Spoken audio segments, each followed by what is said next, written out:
Qo'qon tumani prokuraturani orqasida joylashgan 4-etaj 2 xonali tayyor shuni kirib yashaydigan kvartira topib qo'ydik. Remontlari normalniy holatda, jihozlari bilan. Kredit yo'q. Bir qator ko'ramiz, yering ketdik. Xo'p, do'stlar, ko'rib turibsizlar, kirganimizda uzungina koridor. O'ng qo'limizda oshxona bilan sanuzor. Sanuzorni ko'rsating, bu yerda svet, suv, gazlar hamma yo'q. Mazza qilib yashaydigan. Oshxonalarni ham ko'rib turibsizlar. Bu yerda hamma jihozlari qoladi.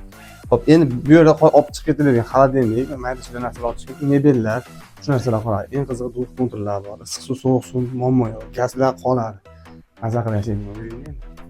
Xo'p, bu tomonimizda spalniy xona bor. Spalniy xonada ham mebellari, shkaflari hamma yo'q qolaveradi. Ko'rib turibsizlar. Qattiq ko'rsating. Mazza qilib yashaydigan. Ataplenalar ishlaydi. Xo'p, bu tomonimizda mana mehmonxona. Mehmonxonani ko'rib turibsizlar.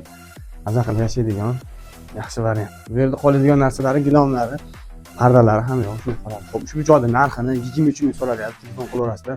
15 ming puli bor, variant ham berilaveradi. Telefon qilaverasizlar, kelishtirib olib beramiz. Egalari ham nomerlarni qo'yib, sog' bo'linglar, dom so'raydigan aytib qolamiz. Shuning uchun aytamiz.